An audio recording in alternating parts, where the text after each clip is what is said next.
শুরু করছি নৈতিকতা, মূল্যবোধ ও সুশাসন সিরিজের আরেকটি ভিডিও। আমরা ইতিমধ্যে মূল্যবোধ শেষ করেছি। আর আজকে থেকে শুরু হতে যাচ্ছে নৈতিকতা। নৈতিকতার ইংরেজি প্রতিশব্দ হলো মোরালিটি। চলুন শুরু করি। নৈতিক মূল্যবোধের অপর নাম হলো নৈতিকতা। নৈতিকতা হলো মূল্যবোধেরই একটি সুনির্দিষ্ট ও বিশেষায়িত রূপ, যা মানুষের চরিত্র গঠন এবং তা সঠিকভাবে পরিচালনায় প্রধান নিয়ামক হিসেবে কাজ করে। চলুন আমরা নৈতিকতার বিভিন্ন বিশেষায়িত সংজ্ঞাগুলো দেখে নিই। ডিএন সিডলির মতে সঠিক ও বেঠিকের মাঝে পার্থক্যই হলো নৈতিকতা। জনাথন হেইটের মতে ধর্ম, ঐতিহ্য এবং মানবিক আচরণ তিনটি থেকেই নৈতিকতার উদ্ভব হয়েছে। জি.ই. মুর বলেছেন, শুভর প্রতি অনুরাগ ও অশুভর প্রতি বিরাগী হচ্ছে নৈতিকতা। এবার আমরা কিছু ডিকশনারির সংজ্ঞা দেখি।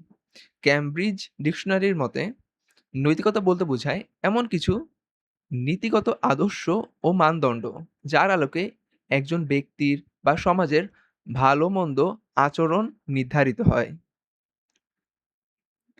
ব্রিটানিকা বিশ্বকোষের মতে নৈতিকতা হলো কোনো ধর্ম, সংস্কৃতি বা গোষ্ঠীর নিজস্ব বিশ্বাস ও অনুশীলনের প্রতিফলন, যা মূলত কতকগুলো নৈতিক নিয়ম ও মূল্যবোধের সমষ্টিগত রূপ।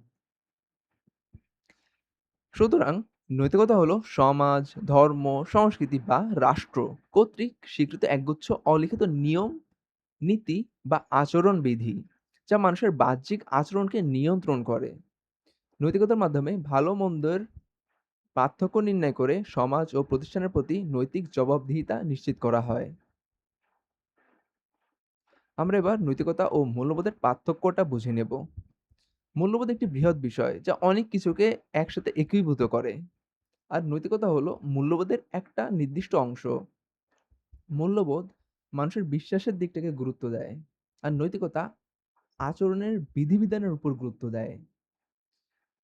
মূল্যবোধের উদাহরণ হিসেবে বলা যায়, অনৈতিক উপার্জনের চেয়ে সততা ও সম্মানের সাথে বেঁচে থাকা অনেক শ্রেয়।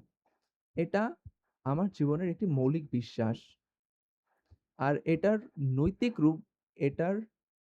নৈতিক মূল্যবোধের রূপটা বা নৈতিকতার রূপটা হলো ঘুষ নেয়া একটি দণ্ডনীয় সামাজিক ও আইনি অপরাধ। এটা সমাজ ও রাষ্ট্র কর্তৃক নির্ধারিত সাধারণ নিয়ম বা আচরণবিধি। এছাড়া আমাদের মূল্যবোধ নিয়ে আলাদা ভিডিও করা হয়েছে, সেটা আমি ডেসক্রিপশন বক্সে দিয়ে দেব।